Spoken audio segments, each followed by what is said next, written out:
Hello and welcome to the Build with Bear Workshop. My name is Pat Bear. I'm here to build a model kit and to hang out with all of you. I'm throwing the Bear Cave, the Lego, the Scythe, the Tier 2 blue emote in the chat. If you are currently a subscriber, reply with those emotes. If you're not yet a subscriber, you can say hi or use other people's emotes. And if you feel like being a lurker and not saying anything, you can also do that. I'm going to... There.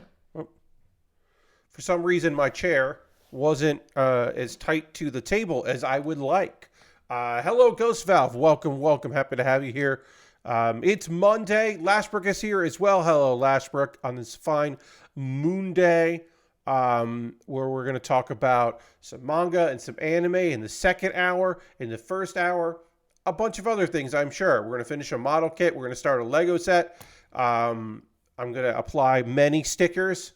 It's going to be a whole thing and a thing. Lord Crashington is here. Hello, Lord Crashington. You're on a 45 stream streak. That's a lot of streams. Thank you for that. Appreciate that. Is there anything else that I need to say? I don't think so. There's a weird glitch where I keep getting notifications of my 2 years on Throne. And they're not notifications. They're notifications that show up in my activity feed, but they don't show up on screen. But it shows up in my activity feed like every other day. Like I got another one yesterday. And I don't know if that's on Throne's end or if that's on Twitch's end or a combination, but it's weird. Like I have badge earned, 2-year club badge. I've gotten that notification like 5 or 6 times. It's very strange. I don't know what that is. And there's no way to filter that away. I guess I could disassociate my accounts, but that would be weird to do. They're celebrating the anniversary every day of the second year. Yeah, I don't know. It's some kind of weird thing. I got to look into my activity feed stuff and see if there's something there that I can toggle or refresh. I don't know. I logged into Throne. Hey, I updated my Throne for the first time in a while and added stuff that's actually available and took off stuff that's not available anymore. So, finally doing some stuff that I should have been doing a while ago on Throne. My apologies.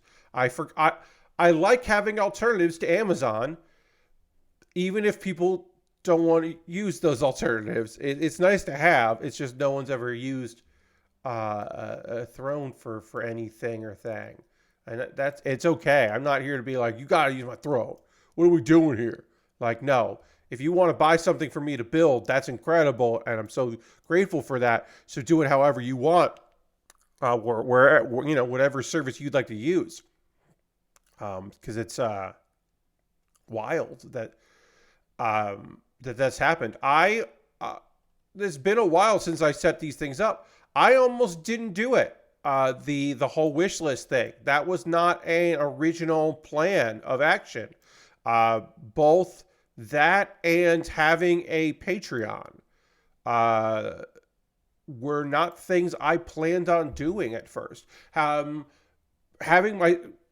say this, of all the things that I've done, streaming was something I planned out how I wanted my streams to run and abandoned it almost immediately because my idea was too much and I don't know what I was thinking with that, but I came to a conclusion pretty quickly that a weekly show with guests while I build model kits is not sustainable. That's why there's only ever been 2 guests on the Build with Bear Workshop. One of them, the very first stream, I had a guest, my friend John Burchard, was just at the office where I was recording and came in. And then after that, I was like, I don't want to do this. I don't have to worry about other volume levels and interviewing my friend as I'm building. Like, what am I doing here? And then when I was out for Emerald City Comic Con, not Emerald City, sorry, San Diego Comic Con, Aaron Trites, his store hadn't opened yet, but he was in the process of getting ready. But he was just there to buy some comics and talk to some people and all that. He and I built some stuff, and that's the only times I've ever had a guest outside of the Build with Bear Workshop Lego building stream panel that I did, which was not live in a stream. I did that. And I always had the idea that someday I would do a live version with guests. But I it never worked out. That was my original intention with this. We should get into model kit building here. Let's go to the main. You can see here we have the double X, which is body complete, and now we're working on the solar panels that make the X kind of, and then we'll be able to put that together. That's going to require a lot of stickers, and then a gun that we have to build that has the rest of the stickers. So let's just move this over here, and let's get into that part of the building. But yeah, so the point I was making was I had an idea of what I wanted to do, which I thought was like a fairly solid idea. And then I quickly realized, oh, that's not sustainable. Never went for a triple X, huh? No, Lashbrook, the show got its episode order cut. Now, were they ever going to do a triple X? Probably not. I know it's a joke because of the movie, but were they probably going to do a triple X? Maybe. They couldn't because their episode order got cut so much. They didn't have time for it. They didn't last long enough. It's because the X and the upgrade of the X is a double X. And it has 2 big guns instead of 1 big gun. And it has 6 solar panels instead of 2 solar panels. That's the thing. So yeah, I had my original intention of what I wanted to do with the streams, and kind of changed my mind about it a little bit. Practical reasons. But then beyond that, I got affiliate within a month, and I did not know that was possible. So I got affiliate very quickly, and I was like, oh, well, now people can subscribe. Huh. Well, I want them to do that. So then I got like an emote, because I was like, I should probably have an emote for subscribers. It would make sense. So I got that started and got my emotes, my original 2 emotes, the Bear Cave emote and the Lego emote. The Scythe would come later, and then the blue emote would come after that. So I got that sorted, and then I was like, a few people had said like, oh, Pat, yeah, I mean, do you have like a donation thing set up? Because I don't want to sub on Twitch. That's not something I want to do. And I was like, oh, well, I'll get that set up, I guess, which is the Ko-Fi. I was like, I guess I should have a Patreon for people that want to support the stuff I do without, having to subscribe to Twitch. Like the people that like, and I was like, oh, well, then that way at a certain level they can get videos, and then, that way they'll get the content without having to stream. Is this the wrong fucking sticker? Did I grab 16? No, that's 6. That's 18. Wait. No, that's 16. Oh, okay. Here we go. Sorry. That looked like the wrong sticker there for a second, and I was very confused. I was like, how did that happen?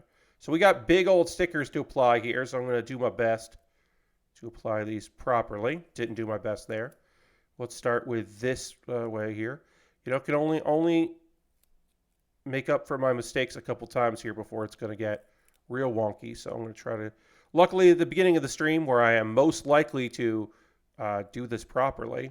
And 3rd time's the charm. That is basically where we need it. It's not perfect, but it'll be okay. Yeah. You won't see all of that anyway. All right. Let's see. So that's going to be 21. We're making sure that we are doing the right numbers here. This sticker having a reflective edge is bad for my eyes with the overhead lights that I have and various lighting in here. It's just the light is reflecting back at me, and that is very, very frustrating. So I'm going to slide that out of my way here. All right, let's see if I can line this up right. Okay. Yeah. Nope, that's wrong. Okay. These are giant stickers, but also like having a high grade of this kit come out at all is kind of incredible because, again, this is not a popular series. The fact that they got, I mean, it makes sense. Like, right, 49 episodes did air. It finished its run, run, but it did put out episodes. And so, they did make Gunpla of it. It's just the fact that, like, enough of it came out, like the fact that you got all of the main Gundams and mobile suits is still pretty remarkable, considering that it was such a disliked show.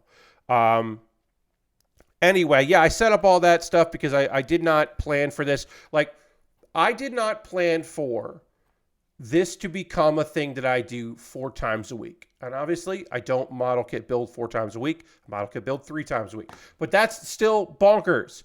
My first stream was an hour a week. And then it became an hour and a half a week because I wasn't making progress on a kit that I wanted to make. And so I was like, oh, I should bump up how long I do this. And then enough people were subscribing and enough people were supporting me on Patreon that I was like, okay, well, I'll do more streams a week. And then it was like my bonus streams were just once a month at first, and then it was going to be every other week, and then it became a weekly thing. And part of that is because I worked nights. So I worked 4 nights a week. So if I was streaming 2 other nights a week, then I was like, oh, I only have 1 night where I'm not streaming. Which is why which is why I was streaming on Saturday nights, and while I was streaming on, is because I had those nights off. Thursday I would have to finish the stream and then rush into town because I was producing a show. So I was doing 8 p.m. to 10 p.m. because there was an 11 p.m. show. So on Thursdays, I did 8 to 10 instead of 9 to 11 because I wanted to make all of my commitments. All right, so then that goes like that, and then that looks like that. And so now we need to panel line this, and then we have to do it on the other side, and that wasn't as big of a hassle as I thought it might be. So yeah, because I worked evenings, because I worked Sunday through Wednesday, I would stream on, originally, I would stream on Monday afternoons. I started doing when I went to 3 days a week. But originally I just streamed Thursday nights, and then I started streaming Thursdays and Saturdays because I wasn't working. And then I wanted Friday night off in between the 2 streams. That, to me, that made a lot of sense. So I was just streaming twice a week, and then I would do like the occasional Friday stream. And then I started doing Monday afternoons. That was the plan. I was going to stream Monday afternoons. And then I started doing Monday very briefly. I switched to Monday very late at night because I thought that one might be interesting because that was not going to be super late for West Coast people because I could get home by 11. And so I would stream like 11 to 1 on Monday, which I didn't love, but it was something that I could do. And then I got laid off. And suddenly I had more time. And so Mondays became during the normal time. And then originally it was Wednesdays. Wednesday was my bonus stream. And then I moved that to Tuesdays not too long ago, specifically because I wanted to watch wrestling with friends in chat. I wanted to watch. And also, I prefer gaming on a Tuesday because of release schedule. A lot of games come out on Tuesday. If they don't come out on Tuesday, they come out on Friday. So it's not like a lot of games come out on Wednesday. So it's like, so it was either that something would come out and it'd be out for a day, or it'd been out for a couple of days. So it's like, I think actually Tuesday works better for that. And that's how I have this schedule. There's no real other reasons. And then eventually AEW decided it wanted to have a Saturday wrestling show. And now I watch that directly after the stream. And I used to watch the West Coast West Coast Dynamite after my Wednesday streams. Now I can watch it on its regular time. All right, so that's that done. And then we can move over to the nice color pieces here, or the color instructions, I should say, for the other one. And this is 39. So this is going to go in like this into there. There we go. And that's how that looks. And then, of course, it folds. It turns down. All right. Wait. That's 39. How do you work here? Oh, it goes like that.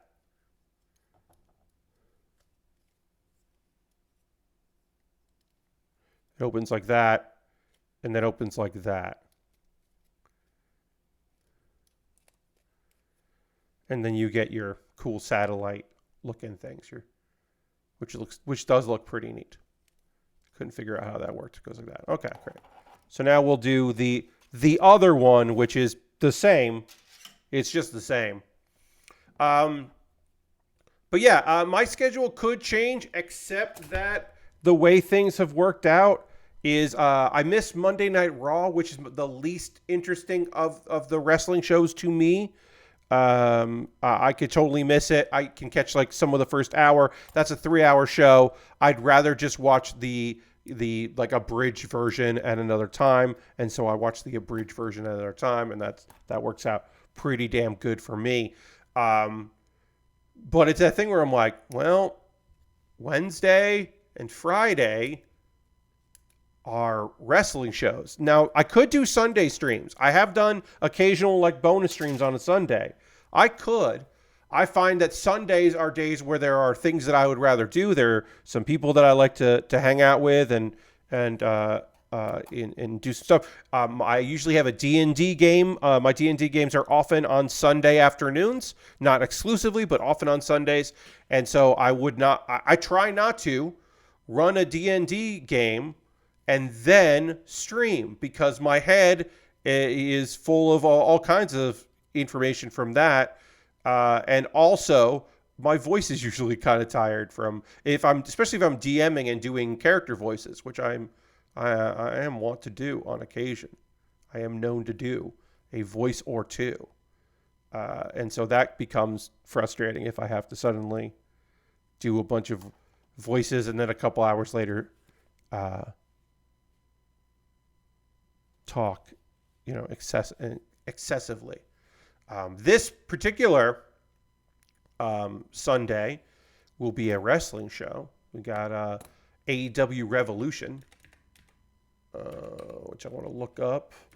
AEW Revolution, the card, that is Sunday, March 3rd.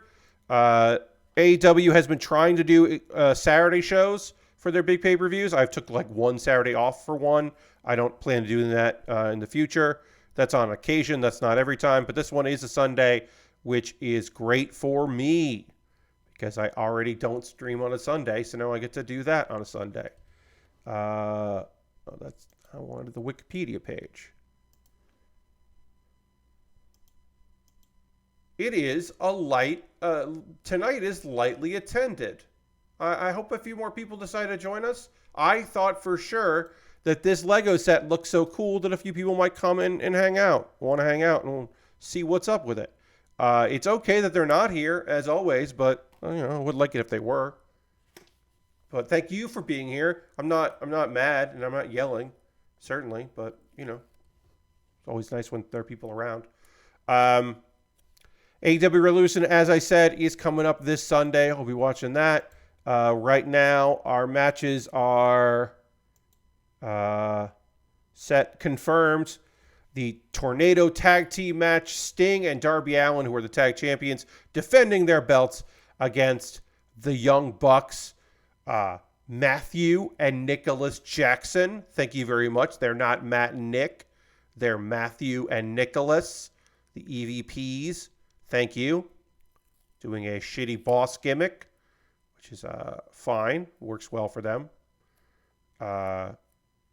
But yeah, this is Sting's retirement match. The show is kind of built around that. Sting's last match. He is tag team champion. I guess the idea is that they would want to, have Sting's last match, him go out as champion in kayfabe. Although in reality, it means the Bucks are going to win the tag belts and the Bucks are going to beat them. Lashbrook, yes. Eddie Kingston defends his Triple Crown championship, the Continental Crown. Championship, which is, of course, the Continental Championship, the Ring of Honor Championship, and the New Japan Strong Openweight Championship. Eddie Kingston versus Daniel Bryan. Or, sorry, Bryan Danielson, of course. And if Bryan wins, he becomes champion. And if Eddie wins, and this is a stipulation that Danielson has not agreed to, but apparently he has to agree to in order to get the match.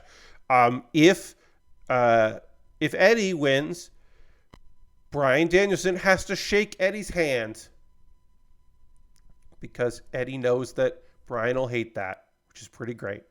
Also on the card, Orange Cassidy defends his AEW International Championship against Roderick Strong, with other members of the United Kingdom there. The Undisputed Kingdom, I'm sorry, not the United Kingdom, the Undisputed Kingdom will be there in attendance, certainly. Samoa Joe defends his AEW World Championship against Hangman Adam Page and Swerve Strickland in a three-way fight. Timeless Toni Storm defends her AEW World Championship against Deonna Purrazzo. Will Ospreay versus Konosuke Takeshita is set. Christian Cage is defending the AEW TNT Championship against Daniel Garcia. FTR are taking on the Blackpool Combat Club, specifically Jon Moxley and Claudio Castagnoli. This is a match that's been building for the last couple of weeks. Not on the card yet. There's one more match, and I'll say that because I don't know what the hell to say about it. So I do want to talk about it here.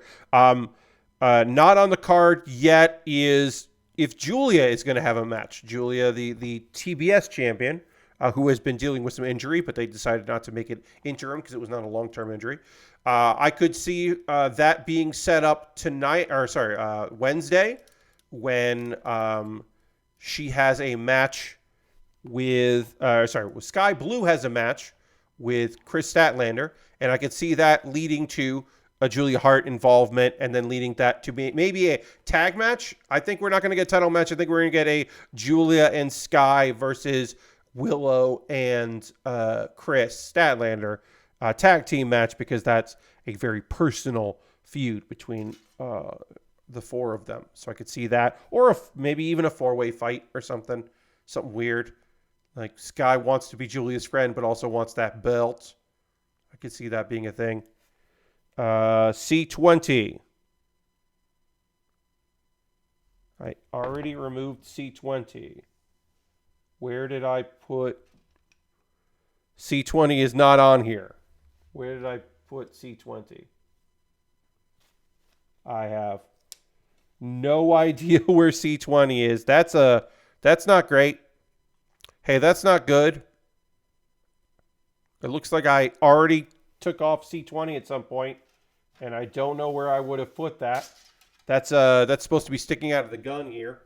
So I'm going to kind of search for that while I tell you about the last match for AEW Revolution coming this Sunday. Yeah, indeed. We'll see if I can find it. I might have clipped it out by mistake and then set it aside, which I certainly have done before, and I'll do again, I'm sure.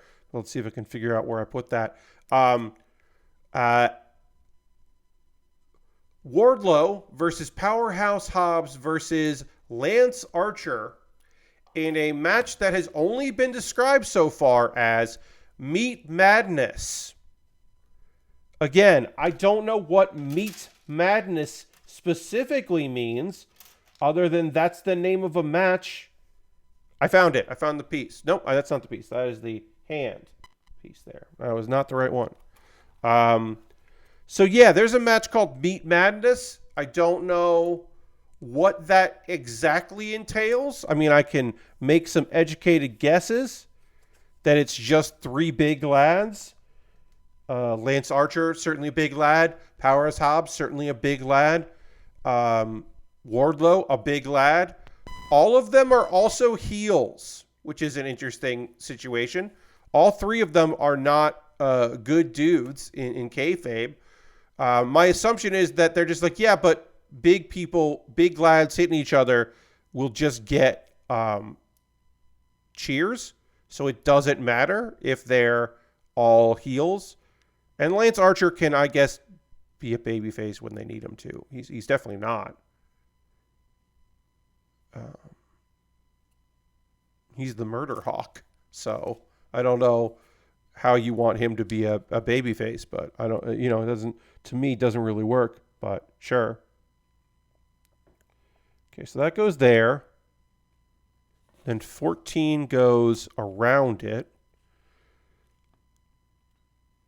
This is taking a gun they already had and adding some stickers to make it work for what they wanted to do. But yeah, I don't see the missing piece that I need. I don't know where C20 went.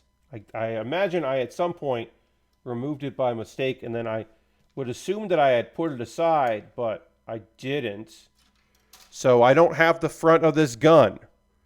And I don't think it's really going to look too bad without it, but it is unprofessional of me. But yeah, that's I guess that, hey, we'll call it a teachable moment. If you accidentally remove a piece that you need, you should make sure you are setting it aside properly. Don't just leave it and assume that you'll be able to find it again. Properly put it somewhere so you can look for it later. But this whole gun is frustrating anyway, how this gun comes together here. Nope.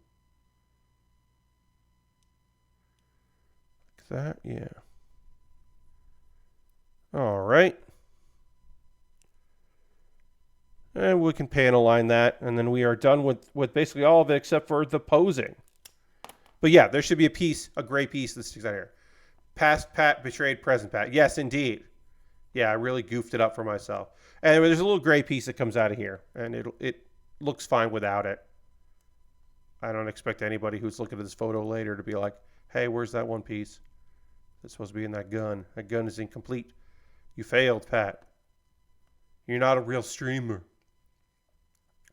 Anyway, that's the card. Like I said, I imagine something will be happening with the TBS Championship. I don't think the trios are going to have anything. Maybe in the pre-show, the trios will have something.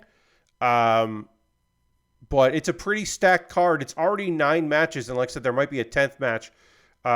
One would hope that the pre-show will have something. I do hope that we do have something with the TBS Championship. Otherwise, there are just, once again, only 2 women on the card, and I fucking hate that. There's such a wonderful division. The women's division is strong and by all accounts is about to get even stronger at big business. So I would love to see some women in that division, get more women in that division, get a chance to wrestle. Otherwise, like, what are we even fucking doing here? I'm just checking real quick here. Nope, nothing in there. Okay.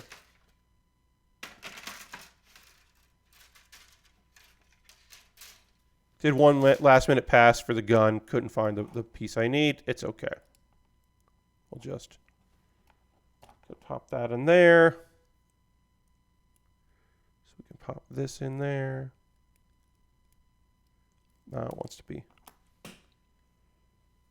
The other hand wants to be in use here. So we'll have to do that. The very last piece on here, which is this piece here. Got to use the other hand here for the gun hand. And I'm going to take 2 photos of this because I want to take a photo with just the weapon, and then I want to take a photo that has all of the cool shit on it. We're going to open up all of our solar panels, get ready for our big guns, our colony destroyer guns to do their thing. So first we'll just do this. Like that. Got our gun. It's bad stickers. And we don't need this anymore. We don't need that. We don't need that. And we don't need that. All right. We can always just do this here. So we're going to take 2 photos here, and then we'll move on to our Lego. Hooray! But yeah, so that's the wrestling show. Apparently, Matt Menard is scheduled to do guest commentary for the TNT Championship match, which is good. Looking out for his boy. So that's good. And apparently there is some pre-show stuff, supposedly. But we don't know what matches are going to be on there, if there are going to be any. There usually are matches in the pre-show. So there'll be something to warm up the crowd or pop the crowd, as the phrase goes. How many hours of wrestling per week do the two major brands offer at this point? Asked Lord Crashington. Lord Crashington, on, let's see. So AEW has 2 hours of Dynamite and 2 hours of Collision and 1 hour of a show called Rampage. So they do 5 hours of weekly wrestling programming on television of a weekly variety that is either live or taped to resemble live, which in the case is Rampage. So they do 5 hours a week. Plus they do an hour of Ring of Honor, which is produced by AEW, but is its own brand. And there's certainly crossover, of course, but it is, like Eddie has the main belt there.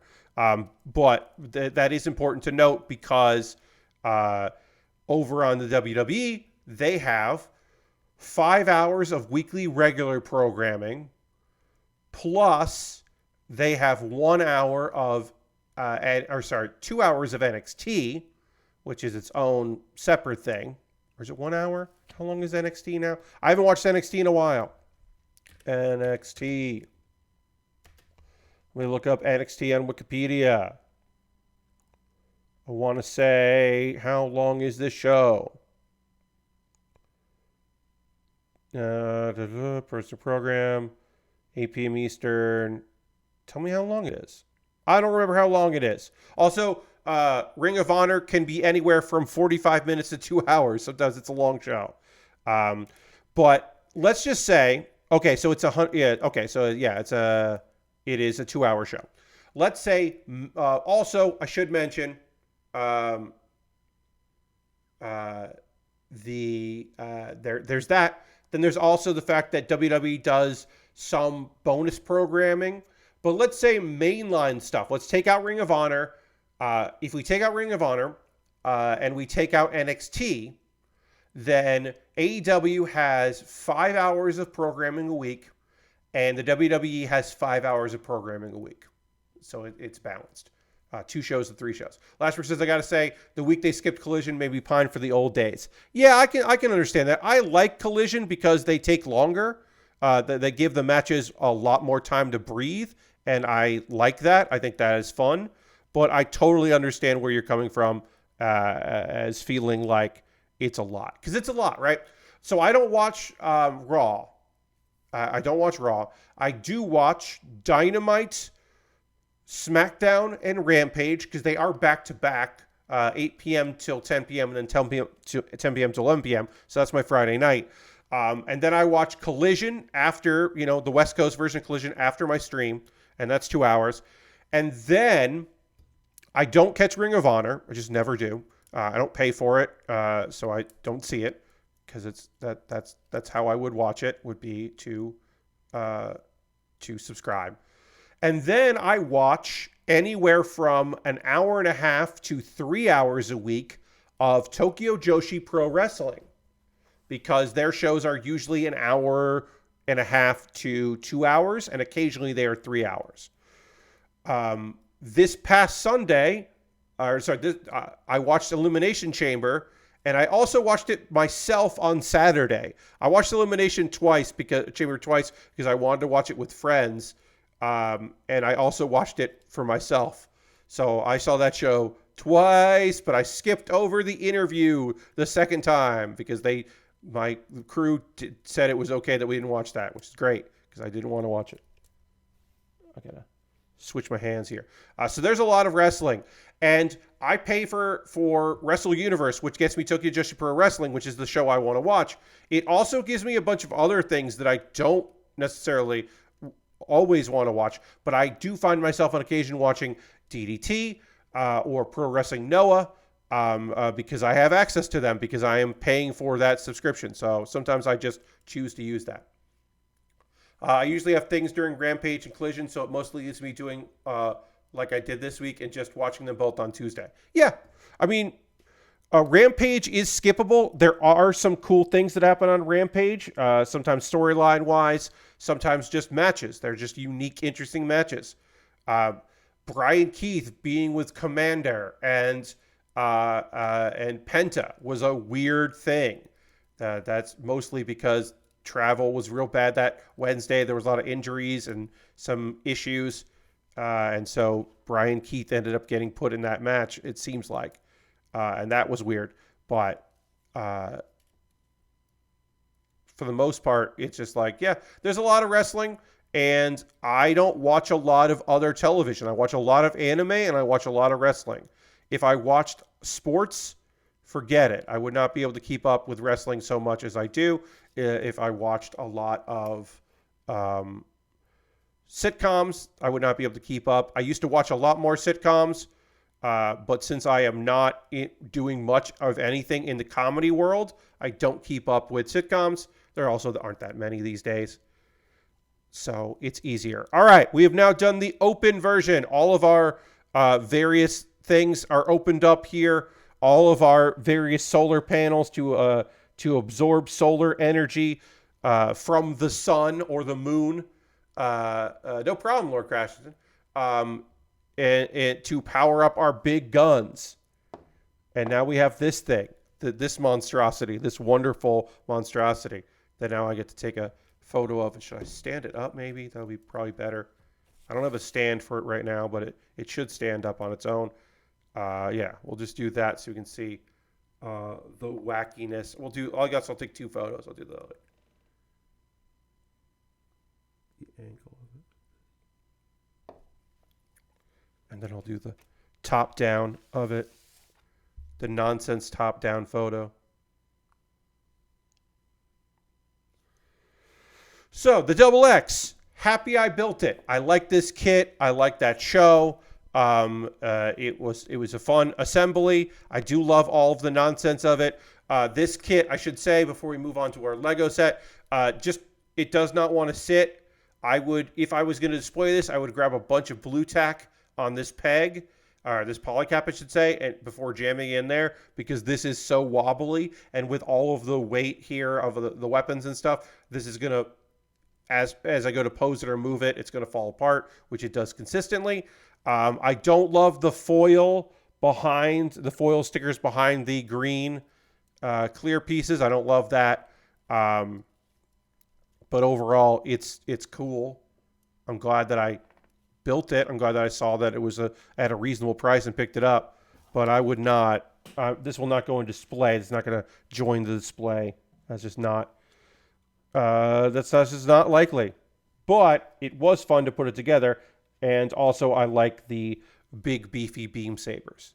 Big blades. Yes, the shoulder-mounted colony busters are pretty cool. All right, so then we're going to go, and we're moving on to Lego. It's Lego time, y'all. We're going into space here with our Lego Interstellar Spaceship, which I should also say that specifically this is the Lego City line, and that makes me laugh. That we are building the Lego City Interstellar Spaceship. That is just a fun combination of nonsense. That it's the Lego City line, but it's a spaceship. So sure. We're going to unbox all of bag one plus the two that are, not unbox. We're going to unbag all of bag one plus the two parts that came separate, which are right here. Put those aside because we'll need those soon. And then we'll get that set up. So I got my manual. I'm going to try to open this away from the microphone. Oh, no, this is not Interstellar branded, no. No, this is not a licensed Interstellar license here, no. All right, so we got our Lego here. Got our build surface. I'm now triple checking the bag. I am making sure there's nothing in the bag because that has happened before where there was something stuck in the bag. And then we're going to knoll. We're going to figure this all out here as we knoll them together. Imagine if Lego went that far for licensed kits. Yeah, I mean, like, that would be a strange thing. I mean, Lego ideas, you know, there are people that pitch the Lego idea thing constantly, that constantly pitch licensed properties that they don't have never and probably will never work with. There are certainly plenty of those Lego ideas of people just like shooting for the moon. No pun intended. Pun someone intended. All right, so we've got our, why don't we, before we Noel here, let's build our pilot here, our astronaut, our femme presenting pilot here. Only one face. She's only happy. No sad option. Can't make her sad. Very cool helmet. Psyched about that. And then pop that on. Very cool. I like this helmet. It's got such a big visor instead of the tiny visors I'm used to with Lego. I like this little breathing backpack here. Breathing apparatus backpack. This is cool. This is a cool minifig. I'm psyched about that minifig. It's neat. Put it right there so we see it. And now I'm just going to separate the pieces by color. And try to organize them as best I can so I can find the pieces I need easily. If I had done this off stream, then I would also null, which is the process of, like, in my opinion, not just separating color, but also trying to organize the pieces like this or something so that they're easier to find. They're like, oh, there's this piece. I know where that piece is. And you just go right there and get it. But, you know, I'm going to try to work a little diligently here. So I won't do a complete full null, but I will separate the pieces here a bit. Let's see. Is there other stuff that we want to talk about today? There's a whole Pentiment discourse that's going on. There's, like, in the nerd circles that I'm in, there are two discourses, and I don't want to talk about either of them, but I'll at least mention them. Pentiment, there was a bug in Pentiment where it was running at a update, made it run on Xbox at 60 frames per second instead of 120, which it is on PS5. And so the Microsoft fanboy nonsense people were like, this is a deliberate thing. This is them punishing us, blah, blah, blah. They don't care about it. It's a bug. They'll fucking fix it. It happens. Also, it's Pentiment. It doesn't need to run at 120 frames, you weirdos. And I understand that a lot of people who are acting mad about it probably don't have the game because the game did not appeal to them. It's just that it was an Xbox exclusive that is no longer an exclusive, and it's running poorly on the one. You guys, you missed that one? Yeah, you'll probably catch up on it. It's a whole fucking thing. It's not worth your time. None of this is worth your time. The other discourse of the day was there was more people being mad at localization. The Shitty Console War part of Twitter went overboard for that news. Saw somebody use the term ex-beta, and I wish I could make them disappear for good. Yeah, I mean, you know, you can always block them. Then they disappear from you. You don't see them anymore. You just block them. But yes, there are plenty of people who are just unbelievably just victimized by a corporation that they have built some of their own personal identity around being a corporation and making corporate business decisions that don't immediately play into their own ideals of what a company should be, because they can't separate a corporation from their own identity, and they want to idolize these people and these things because they spent money on a thing and want to feel justified in their purchase. Which, you know, hey, you want the thing that you bought to last for a while and to have games. I don't know why you need exclusives on the thing instead of just good games, but okay. But some people do. Some people want those exclusives because they want other people.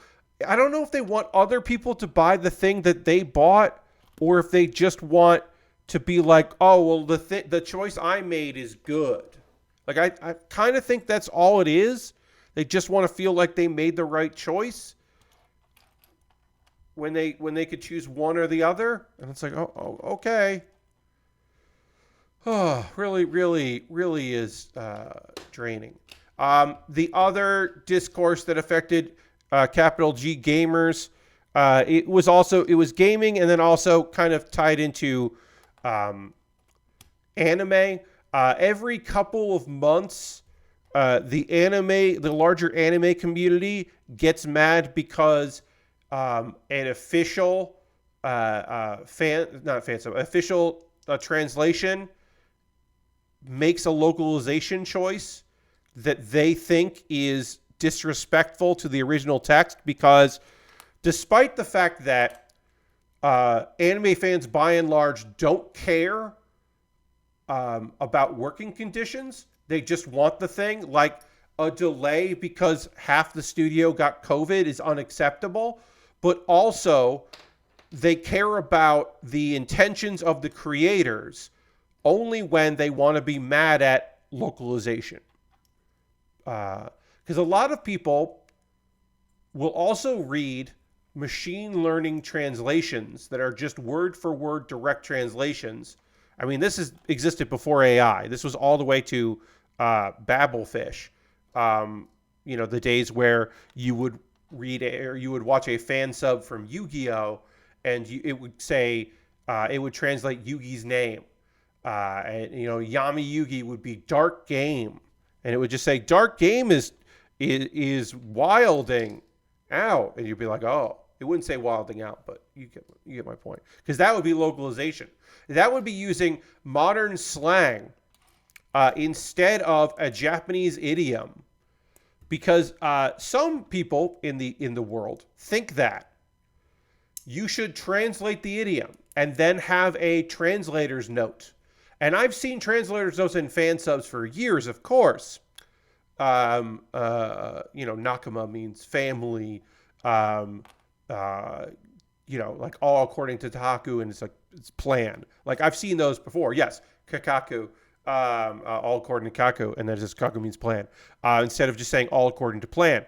But there is a case, and I think a reasonable case. So of course, what am I thinking?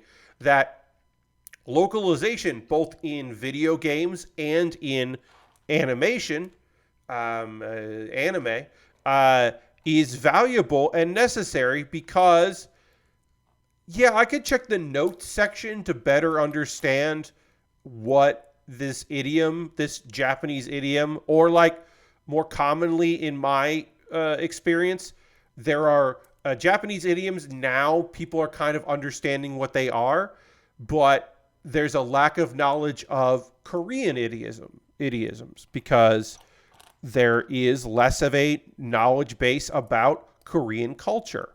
So there is localization happens in that aspect, because, people are like, I don't know what this means. So instead of reading a long explanation, you could just pick an English language one or American English one that would fit the bill. There was an anime a couple years ago that were a bunch of teens, and someone who did the translation, the localization in English, used sus, and a bunch of people got really mad about that. But if you looked at the text, it was a idiom, and sus fit well for it. Now, people feel less bad about dub because you have to fit the line reads in, but basically there are some people whose opinion is, if it's a subtitle, you can just put a note in, and you can just write however much you want, and you don't have to, think about those things, or you should just do the proper text as the author intended. Again, a reminder, much like gaming, these same people will give no quarter to creative breaks. This mangaka is lazy because they're taking 2 months off of their manga. They're lazy because I don't have the thing I want. But they're crafting geniuses, and you must take their words, and you must not do localization or clarity or the gravest sin of all, cutting content. You cut content? You changed the thing from the original light novel that I haven't read, but the manga was changed and I'm mad about, and then the anime changed it again? How dare you simplify things and trim things and maybe change it? That fucking cringeworthy scene in Solo Leveling should be in the anime. I can't believe that you cut that thing that the author has literally said they think was the weakest part of their writing on the webtoon before their untimely passing. How dare you change that thing that nobody liked? One of my favorite ones was, I mentioned the sus thing and all that, but you may remember, if you liked the dude complaining about Unicorn Overload, the Overload calls themselves a censorship opponent, so we don't need to give him attention. Yes, so that we don't. That's why I didn't mention it at all. I'm just talking about that is the conversation that exists quite a bit. A point I made to a creator in the anime space with a lot more followers than me, who I appreciate her work. I made the point that anime fans are still so stuck in localization arguments, they're not ready to have an argument about bad manga translation, because Manga Up, who does a kind of piss poor job, well, it's fast. They're doing a fast job, so that's good. It's official and fast, so it's good. Or AI, your use of AI in translation means you get it faster, therefore it's okay. Because using a machine somehow is better than a human doing it and making changes to the original text, because you must keep with the original text. I was talking about Solo Leveling. There's a cringe scene that's just awful, and it's not in there. My favorite example is the people who got very mad because So I'm a Spider, So What?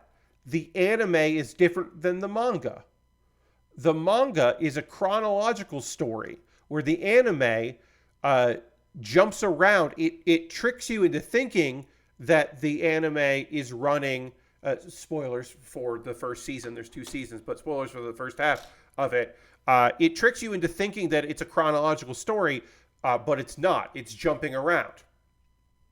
So that's not like that in the manga. The manga is chronological. The manga decided, for simplicity's sake, to make a change from the light novel, and the anime is a light novel adaptation. So actually, the people who were complaining were the people who were supporting a change that someone made to the original in order for clarity.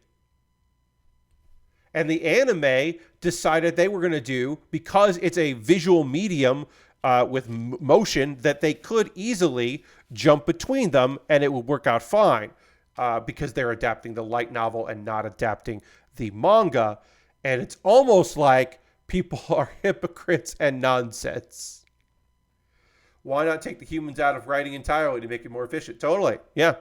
It's way easier to translate media if the machines do all of it.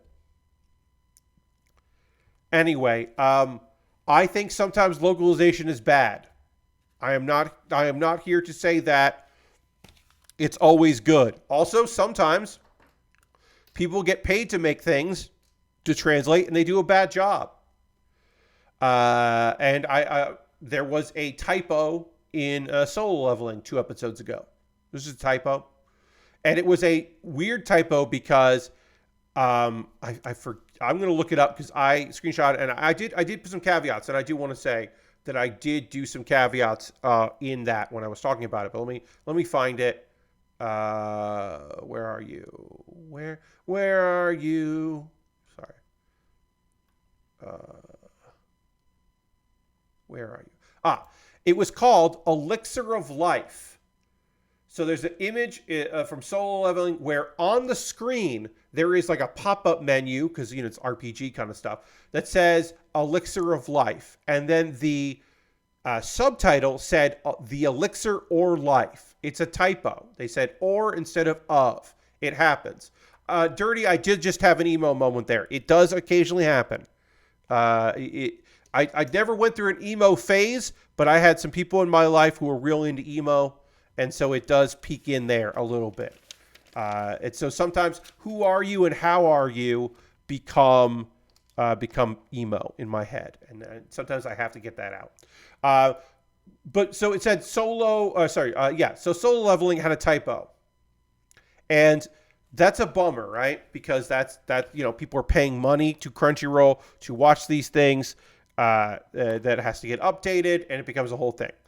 Now, I understand the realities of this, which is that's probably one person who is not given a lot of time or oversight or a lot of help in doing that. They are under Crunchyroll does not. There is no such thing as a Crunchyroll translator or localizer or subtitler. That is not a job on Crunchyroll. Nobody who works for Crunchyroll does that job. There are, however, contractors that work for Crunchyroll that do that job. They are not Crunchyroll employees. They are contracted by Crunchyroll. And sometimes subtitles are handled by the production company. They have their own deals because they're doing their own releases, not through Blu-rays and stuff, not through Crunchyroll and all of that. Or they're going to use it in other countries and they're only in the U.S. or whatever. There is some caveats to that, which is how occasionally you will see very bad translations slip through, because Crunchyroll, at least right now anyway, I can say anyway that right now, Crunchyroll is having real humans do it. Now, are all of those humans translating by hand? Are some of them using some guides? Are some of them using machine learning? Because you can have audio, you can pick up audio. I don't know. I can't tell you for sure one way or the other if they're doing this shit. But right now, it doesn't seem like they are. And again, that could change. But it seems like everybody's being fucking cool with it that work for Crunchyroll, at least. But yeah, so they're overworked, they're underpaid, they're contract employees, they're traditionally they are young people. Okay.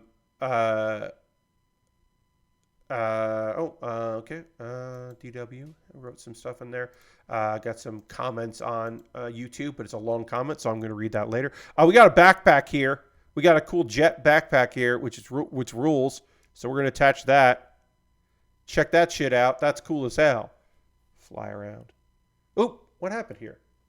My overhead light at some point went off, and I didn't notice it, and nobody said anything, which is okay. There we go.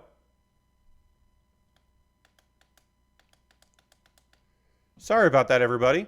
My overhead light at some point just turned off, and now it's back on to full power. My apologies for that, friends. I don't know. That happened at some point, and it wasn't bright enough for me to notice. And then I looked up, and I was like, wait, that's not right. So my apologies, friends. All right, now we're actually going to start on the ship once we come back from the pause for the cause. My final thought is that Crunchyroll should pay people and have them on staff and give them benefits and all that. And it's only going to get worse as more and more companies start trying to rely on machine learning, which is not getting better. It's starting to understand things a little bit better, but not much. So machine learning still needs a human to make sense of it and add context. And I think some people don't want that context to be in there because they just want the cheap edition of it, which is a shame. Anyway, hi.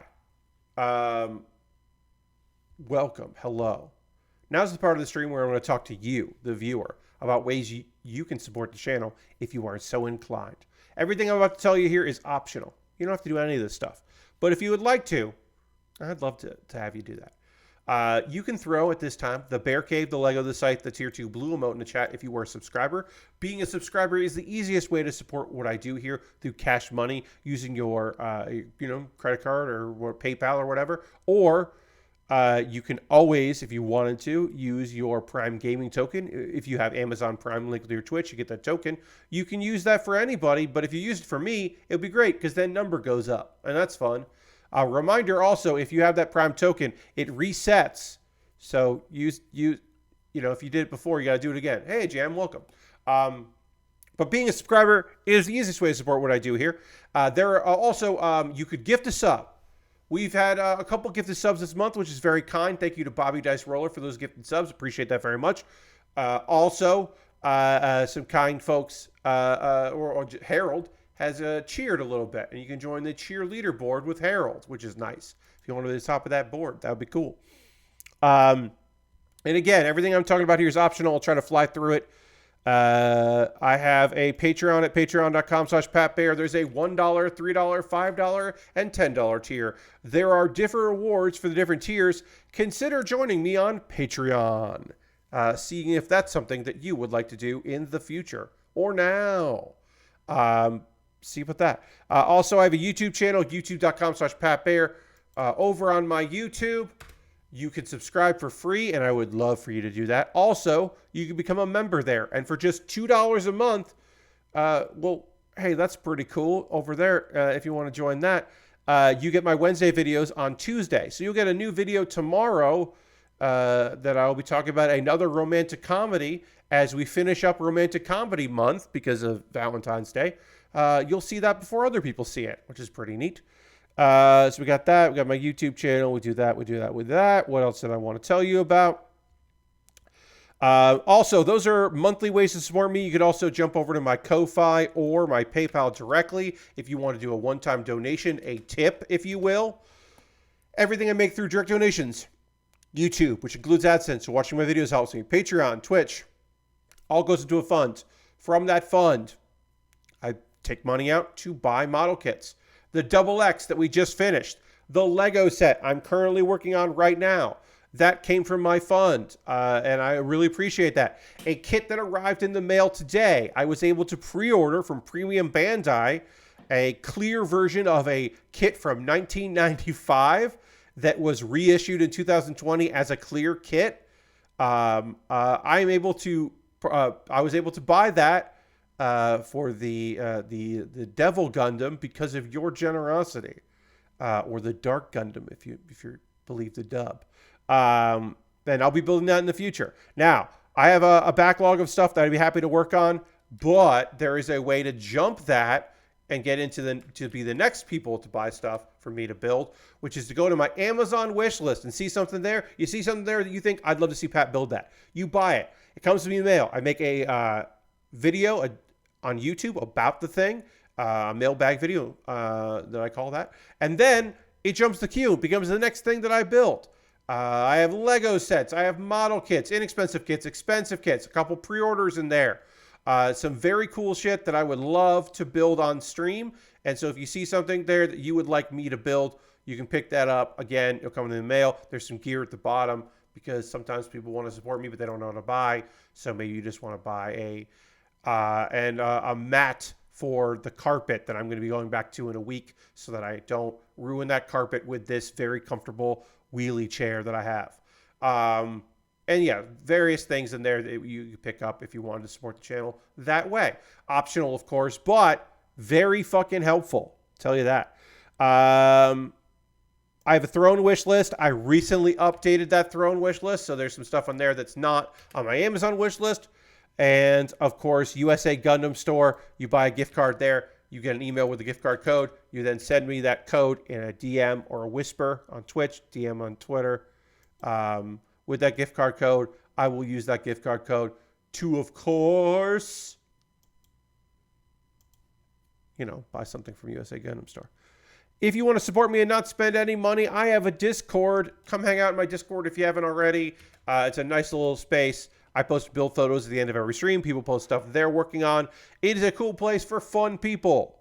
and you're welcome there. Couple video links. I have a new episode. I just said that there was a comment there that I got to read after the stream, but I have a new episode of Pat Baer's Anime Club that went up today. It's a revisit. I haven't done one of these before, but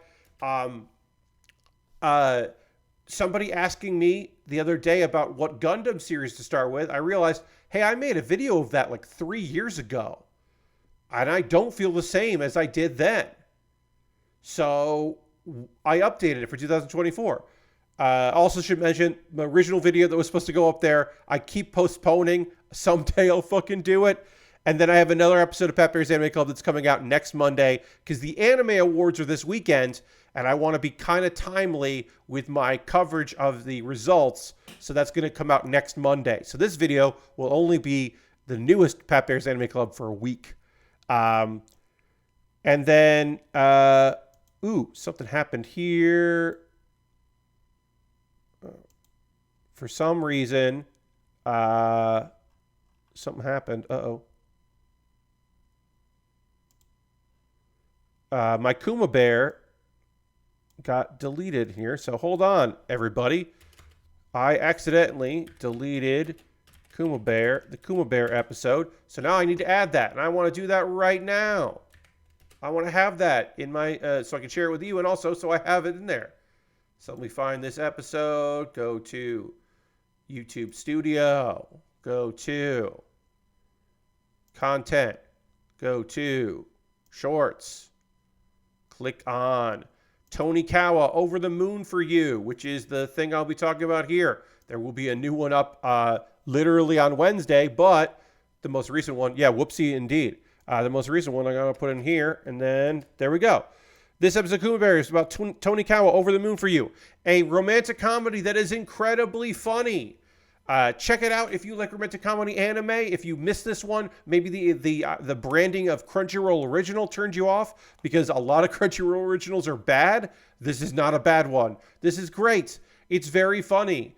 The fact that the main character name is Nasa made people think that it was a science fiction series, but it's not. It's just a romantic comedy about two kind of stupid young people that decide that since they're made for each other, they're going to get married, and then they're going to learn about each other now that they're married, and it's cute and fun. So check that out. I'm going to talk about some manga, a manga that I've been reading, and then some anime that I have been watching in just a moment. Before we go to the overhead camera and start working on this Lego set. But also I need to quickly drink some water. I'm in need of some water, so I'm going to drink that as well. And then we will dramatically transition back to the overhead camera right now.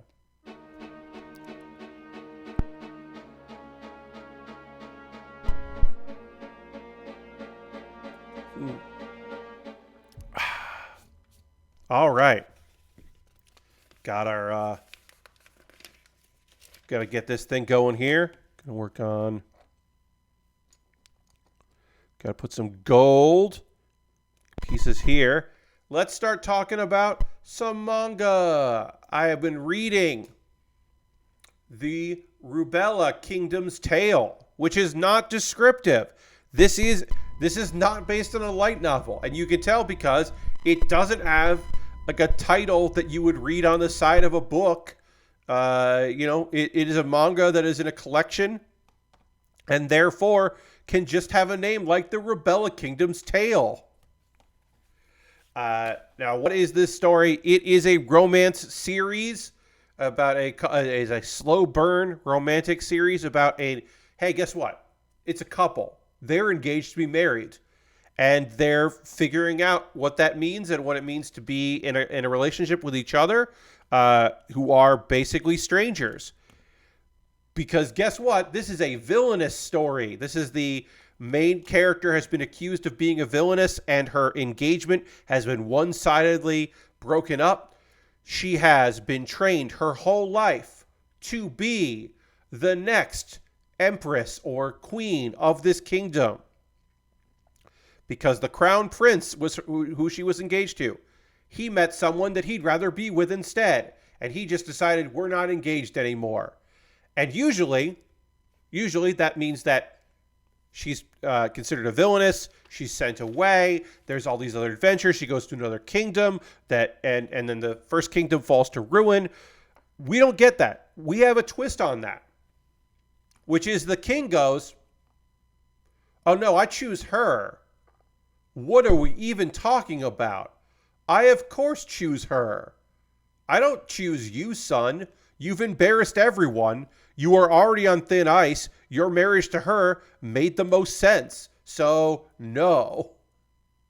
And very quietly, the king decides that his son is not going to become the next king. Well, there's got to be a chain of command. What happens? Well, turns out his older brother gave up the throne and then later had a son. So so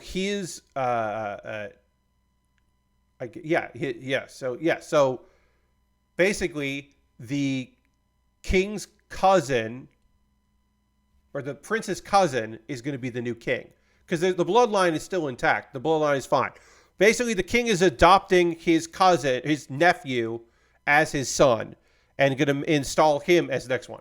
And this guy is a knight. So he's strong. He's got a good connection with a lot of people. His childhood friends who's joined him in the military, they're going to be his advisors.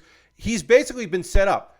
He did not expect to be royalty. In fact, he, as part of his father stepping down as king, he basically abdicated his line of succession anyway to make things easy because he was young at the time. He was a teenager at the time.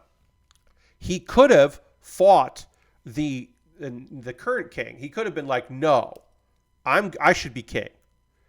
And there were people around him that wanted that. He didn't want that. He didn't want the bloodshed. So he abdicated that and was ready. He's now being brought in. So it's Crash Course of Kim. It's also a crash course of his new bride, who they don't know each other. And again, she was already expected to marry, and it wasn't that much time between the two things where she was like, "Oh, well, now I don't have any, I don't know what I'm going to do."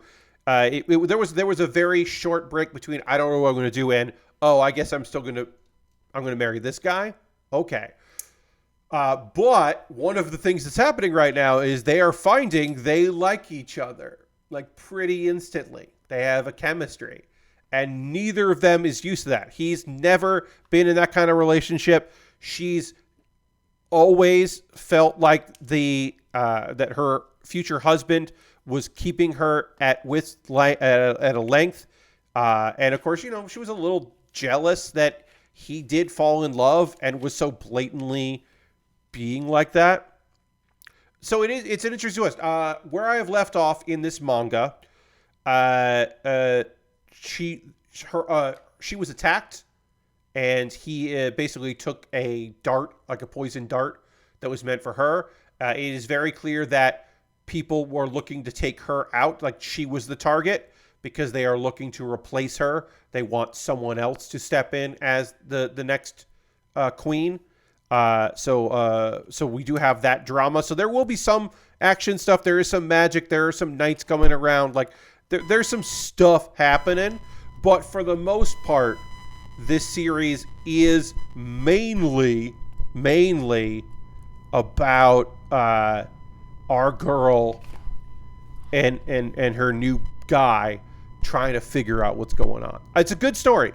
I am too used to the stories where you're hearing buzzing, whining in the audio feed. Oh yeah, I can see that. Thank you, Lord Crashington. I'm going to mute this for a second here. Hold on.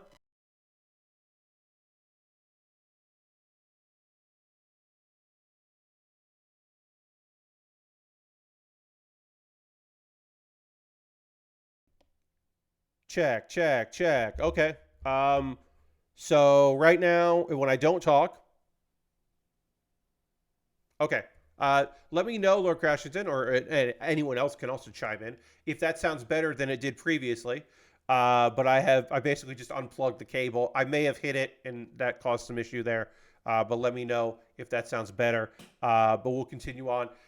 It's refreshing that the story, it's very rare that a prince in one of these stories breaks, does an annulment, and that everyone's just like, hey, fuck you, prince. What the fuck?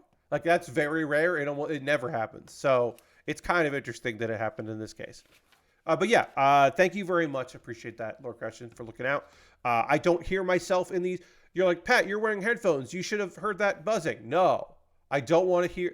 I hear myself talking out loud like this. I don't also want to hear myself talking out loud and in my headphones. These headphones are for dance break music and notifications that pop up. And then also games. Like tomorrow, before we talk about anime, I'll do a plug now. Before we get into the anime talk, let me plug that tomorrow's stream is Warhammer 40K special pack for Power Wash Simulator. That's right. I tricked you. I'm not playing Warhammer 40K tomorrow. I'm playing Power Wash Simulator. Yeah, hearing myself in headphones makes me talk weird. Yes, I don't like it. I occasionally have to do it for recording purposes. Local recordings of things. I sometimes have to do that. And there was a group that I used to do some work for where their setup meant that I had to hear myself, and I hated it. Always hated it. So yeah, that's the stream tomorrow. So check in tomorrow. I did. I missed a step there. I missed 2 pieces that need to go there. Tomorrow night, Power Wash Simulator, the new pack that is coming out tomorrow. I will be purchasing that pack during the day and downloading it before the stream. And I will probably get through one of the missions before the stream starts. That way we can just check it out and look at it before we start the next one. Because we won't look at the whole thing. We might later look at other stages, but I'll try to get through one. Just so that I know that I can at least do some of more than one for the stream. But anyway, that's not till tomorrow. Right now, I'm going to talk about some anime. This episode of the Strongest Tanks Labyrinth Raids, we are left with our main character and his crew, his guild, are looking to beat this labyrinth that no one has ever beaten before, to prove to this other to prove to these other guilds, these bigger guilds, that they were wrong to just focus on Nina the healer and not focus on how strong Rudd is. They done really goof. They got bad. They're not recognizing his talents. So there's a drinking party that night, and people start getting very honest. Nina, who has attempted in the... Why is this dark? What's happening here? This is darker than it should be. What the fuck?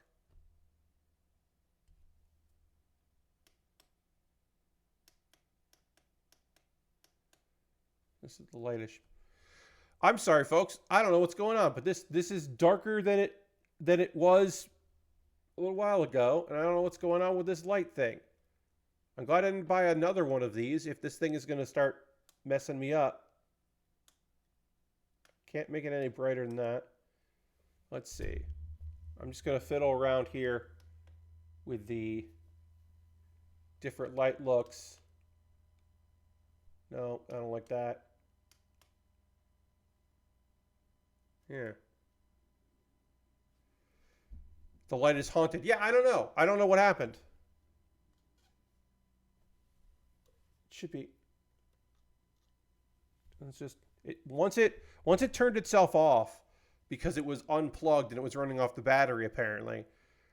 My guess is because the battery drained out of it, that running it off the sea when it's not charged is making it not as bright as it should be. My apologies, folks.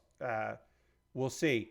This wasn't that expensive, but it might not end up being the solution to my lighting problems. Anyway, so everybody's been drinking. Nin I said Nina before, it's Nin, is once again trying to like convince Rudd that they should start dating because they apparently have had this conversation before. And she was just like, and he's like, look, my focus has to be on curing my sister. I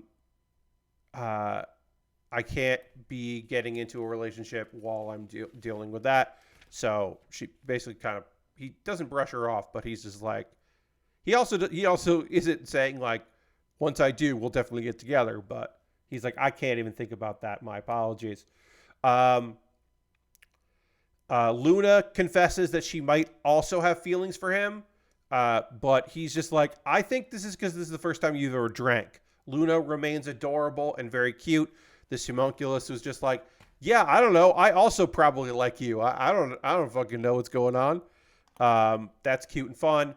Lilia is worried that everything is changing too fast because Lily, her twin, took charge and did a great job in the dungeon. And so Lilia is afraid that Lily's going to leave one day.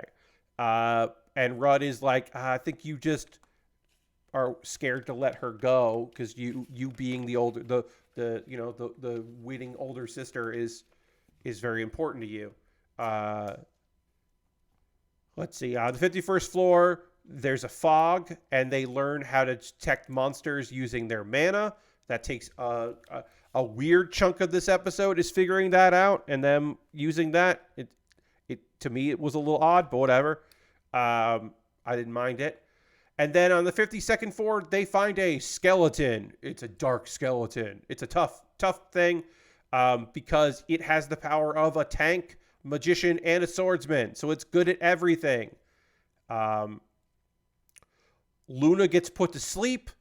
Lilia and Lily are hypnotized, and they are basically like get like a nightmare, like of being terrorized by their parents, which causes them to freak the fuck out.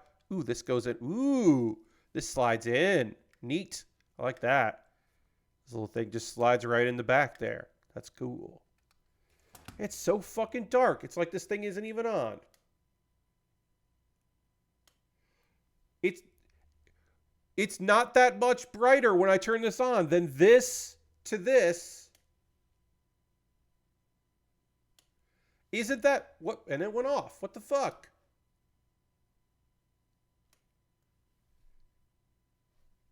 God damn it. This isn't haunted. I just think I think the battery died on it.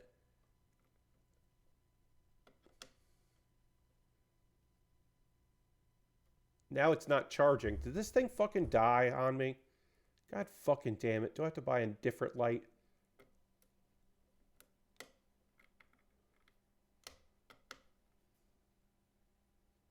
Let's see. No, yeah. All right, well, I don't have that light. Turned into a black light. Yeah, fucking it's all right. Well, we only have half an hour left in the stream anyway. I'm gonna let this thing charge, and then I'll test it and see if it comes back after a few hours. If not, I'll just buy something else. Well, I guess you know what I'm gonna do. I'm gonna buy something else on Amazon tonight, hoping that it gets shipped and gets here by Thursday.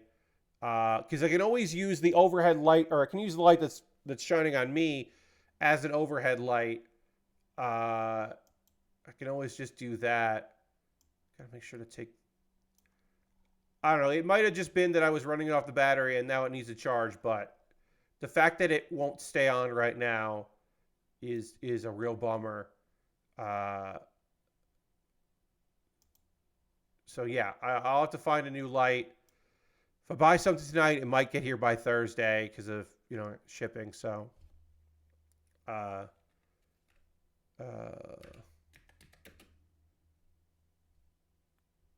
Nvidia lamp. Yeah, so now I need to find a goddamn clip lamp that'll work. This is really frustrating. This thing was great, and I've been using it for a little while here, and it's been working fine. So I gotta do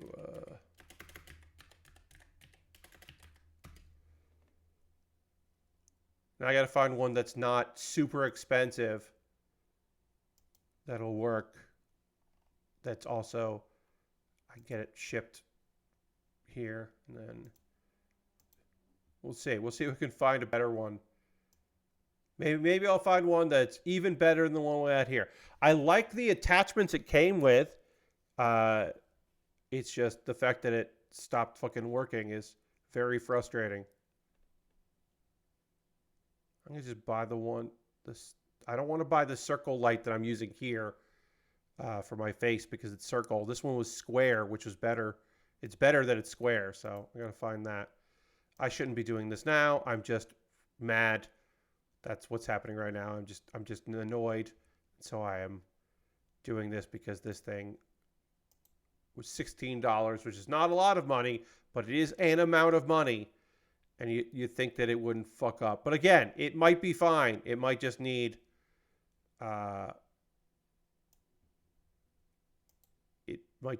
like a little bit more time or whatever. It might just need a charge and fuck that up. So I don't know. We'll see. We'll see in the future.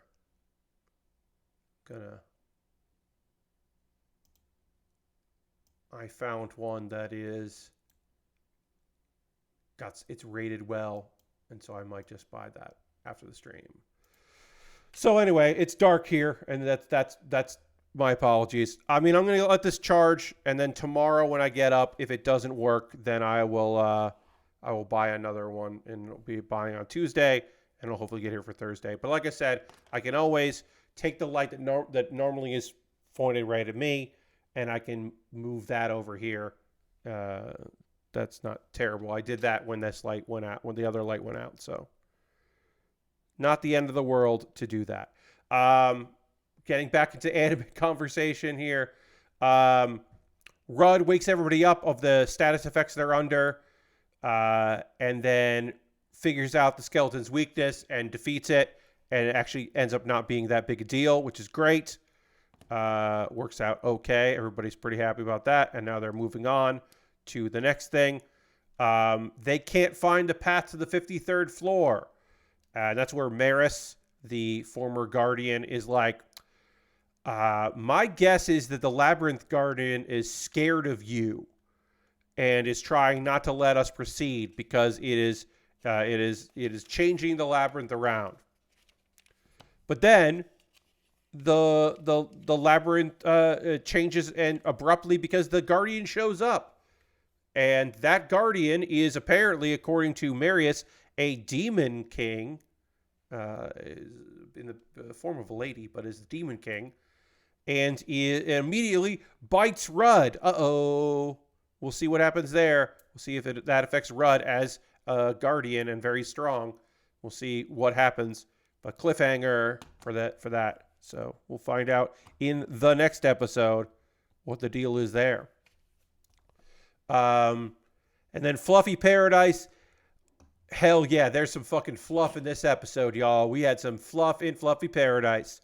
We last left our hero. She was trying to reunite a kobold cub that was in the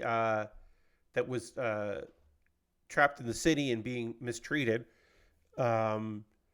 So this kobold just looks like a little puppy dog and doesn't communicate in English or in language that they can understand, I should say, not English. So they're trying to help that out and find the kobold pups tribe. And then along the way, they run into a slime. And the slime is like, hey, you seem strong. Can you help me? Communicating through one of the other ones. And they're like, I guess we can help you. So they run into a parent slime. And this is a ginormous slime. It is a fucking huge ass slime that is transparent, and inside of it is a bunch of other slimes. This is what's known as, apparently, a parent slime. And this parent slime is trying to give birth to all of the slimes, but this is a dangerous area. and it is not the right temperature to do it, and it will be very dangerous for the slime. So the slime is like, absorb me, make a contract with me, and then eventually let me give birth. And they agree to do it, which is wild and weird that they agree to do it, but they do. They're like, you know what? Sure, we're going to do that. So she names the parent slime Shizuku, and they fuse, which has the sub benefit of having a protection around our girl. So now our girl Nema is protected by the defenses of the slime. And then also she names the other slime, the original slime they met, Haku, because it's white. Yes. And then so now we have a slime friend. Now we got a new friend that is a slime. That's real good. That's a good weird little time. Now that we have our slime hanging out. Let's see. So this is gonna go like that. Okay, it goes like that. This is a weird thing to say. So they couldn't find the Cobalt Village because it was being protected by an ancient tree. There is an ancient sentient tree that is not regular magic, nor spirit power. It is some other thing. It is like it is a tree that became so strong over time that is looking out for the kobolds. And I should say here, this tree has the voice of an old man. It's awesome. It's got a great old man voice. And then Nema basically convinces the tree, like, hey, you can't feed these kobolds for that long. The conflict with kobolds and humans is going to increase over time. It's not always going to get better. My plan is to move the kobolds to another place where they can be safe. She's granted access to go meet with them. And along the way, they run across some giant beetles that you can cook and eat. So they grab those in order to basically, as a peace offering, they're like, hey, we got these things, and we're going to bring these giant beetles to you. And then they meet the leader of the tribe. Oh, I should say right now, this village is full of kobolds. And what are kobolds? They are just dog people. They are just different breeds of dogs that are all, on their hind legs walking around the size of tall humans. Kobolds are just big dogs, people. The leader is mad because apparently that this little dog got abandoned when trouble happened. So she's fucking pissed off about that, rightfully so. And basically now Nema is going to start trying to convince them, negotiate with them to go to this sanctuary that she is planning to put together for monsters. And the slime. So that was the episode. We did get fluff. I said last week's episode there was a bit of a lack of fluffy animals, and I was frustrated by that lack of fluff. That has now ended because now we have all these kobolds. They seem pretty great.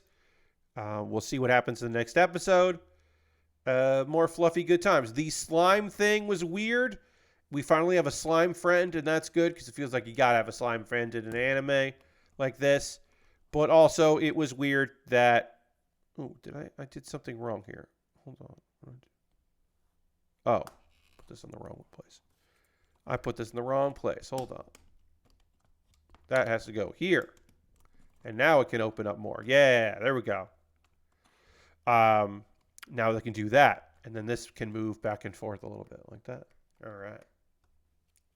What was I even fucking saying? Oh, yeah, the slime thing was weird, and the fact that she has like a slime inside of her, protecting her, that eventually is going to give birth to a bunch of new slimes at that sanctuary. I do like that Nema is just collecting whatever monsters she can find that she thinks are cute, because then she gets to hang out with cute monsters. And now she has a bird, a spider, and a slime friend. Oh, and the hobgoblin guy that is a weird special species. The evolution of a thing that shouldn't have an evolution. She's just slowly collecting a menagerie of animal friends,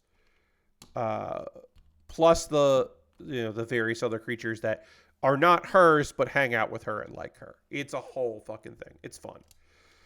Now is the part of the stream where I want to hear from you, friends. What are you watching right now? What are you playing? What's got you going? What are you into?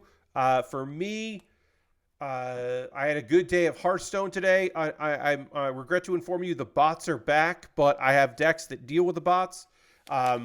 Not too long ago, they got rid of, they banned the biggest amount of bots in, I think, the history of Hearthstone. But it looks like the bots are back, unfortunately, which is a shame. And not the like bots that Hearthstone has for like low-level players to play against. These are farming bots. These are bots that are farming gold and experience to then sell the accounts to people. Apparently, that's what those things exist for, which is frustrating. But apparently, there are people who, they're back now after being gone for a bit, which was great. But my decks can handle that. Ghost Fellas just got back from Chicago and tired as hell. I hear you. Hope you had a great time in Chicago. I hope that was real fun for you, and you got to play some games and run some stuff and see some people, maybe go to a panel or two, or just run fucking games all day. But I hope you had a good time. Hope you got some late night games in and such, and some after hours shenanigans. And I hope you recover soon, Ghost Val. So yeah, lots of Hearthstone. Balatro, I am getting better at. I would not say I'm good at that game, but I am better at that game than I have been. I might stream that next month. I don't know. It might go into the rotation. I can't say for sure that I'm going to be playing that, but I am enjoying my time with it. It is pretty addictive. I'm glad I can't play it on my phone or my iPad. I'm glad I have to play it on the computer. And then my crew is still playing We're still fucking gung-ho about Helldivers. Fuck yeah. Still loving Helldivers 2. The multiplayer crew is playing it a lot. My friends are playing it right now. I might play with them, especially if I can get invited into the group. I might play with them tonight after the stream. While I'm uploading the video, I might jump in on there. I haven't decided yet, but as of right now, if I click over, checking the Discord. Yes, they are. Yeah, they are definitely playing it. Okay, yeah, they're still playing. That rules. I might go play with them. Because god damn it if I don't really, really love that. Okay. So that goes there. And then this goes on top of that. Oh, okay, it goes like that. All right. Sure. I guess there's an overhang here for when this opens up and then this slides out. Yeah, okay. I don't know how this fucking ship works. It's cool looking, though. I'm really enjoying it. But yeah, I don't know how it works. We're almost done with bag 1, though. So my thinking is on Thursday, we might finish this during the stream, which would be great. So I might put up a poll on Wednesday for what I work on next, because my guess is by the end of Thursday we're going to finish this, because we've gotten so far in bag 1, and we'll still have to know bag 2, but this is only 200 something pieces, so it's not going to be the longest to build.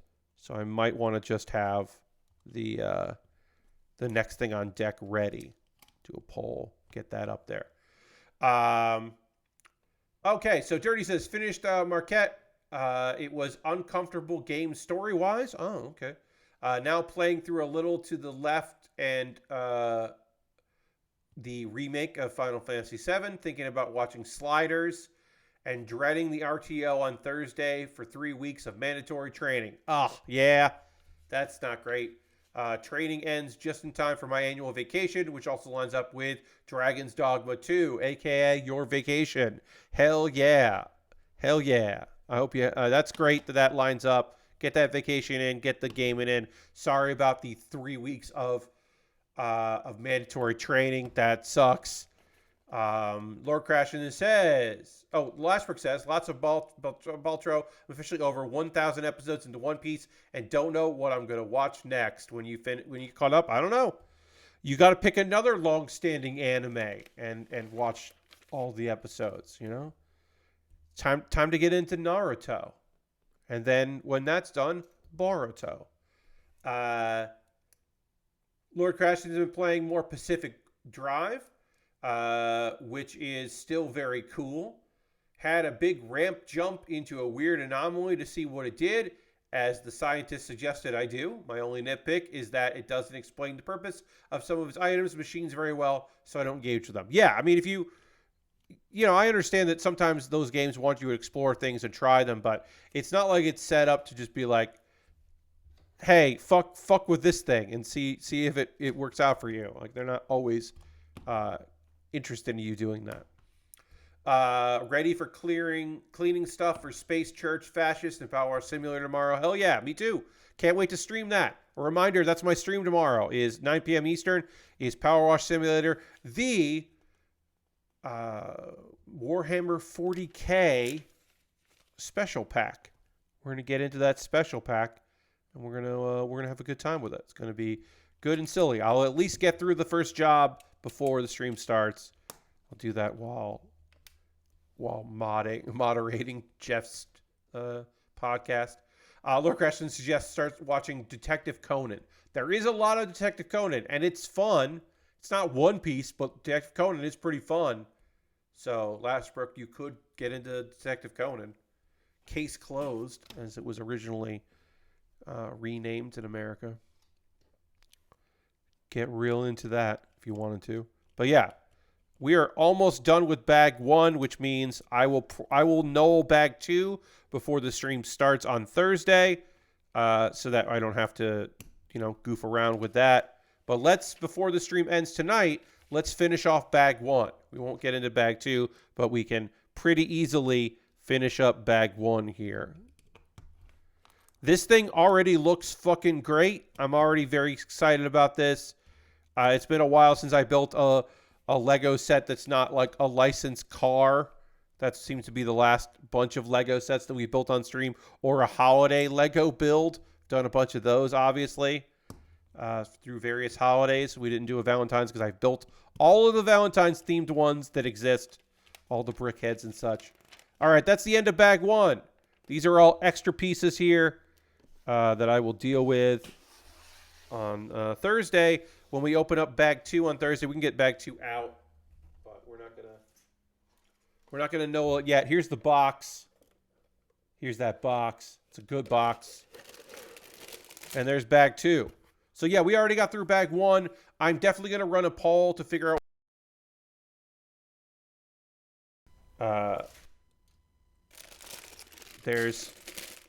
And also no stickers. I should have said that. No decals on this.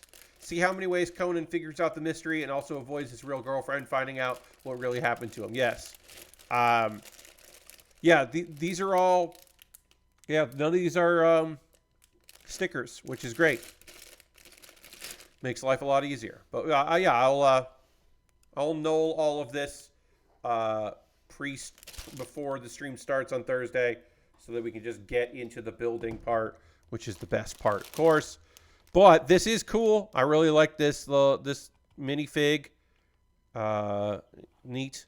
And then we'll figure out what else to do with this kit in the future. But yeah, we got bag 2, which I gotta know at some point. And bag 2 there, so I can put that. I'll put that right there for now. Let me see if this light works. Let's see, is this, there we go. Okay, so apparently, no Merry Kiss stream tonight. Good to know, Lord Christian. Oh, okay, so this is nice and bright again. Apparently, if the cable comes out, there's a battery on there, and then it'll still work. And then when the battery goes, if you plug it in, it doesn't immediately work. It needs to charge up some. So I do not have to buy a replacement light. That is great to know. It's good to know. I don't love that. I am going to eventually get a backup light because I don't necessarily trust this light too much. So I will get a backup. But at the very least, we know it's working, and it is way brighter than it was before. So that's good. Just in time for me to end the fucking stream. The light works again. But that'll be good for me taking a photo of this after the stream's over. Just there. So at least it works and it didn't completely die, and that's great to know. Okay, we are going to raid. I'm going to find somebody for us to go hang out with, because even though I'm done streaming, it doesn't mean that the party is over. The party don't stop. So we do need to go and see who's doing some cool shit out there. It is not Merry Monday, apparently. So let's see. Who should we go and raid? How long has this person been streaming? They have been streaming for 3.5 hours. We're not going to raid them. We should also hurry up in case they want to raid us. Because they sometimes raid us and we want to finish.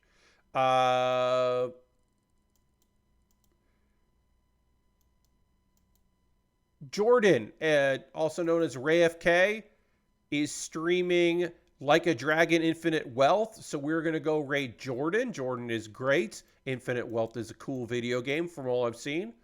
So we'll go hang out with Jordan. Feel free to come along on this raid. Again, Jordan is good people, and you'll have a good time. Good community over there for RayFK. So feel free to come along on this raid. Come back for me, your friend Pat, tomorrow, 9 p.m. Eastern, for Power Washing 40K nonsense, 40,000. Warhammer 40,000 nonsense is tomorrow, 9 p.m. Eastern.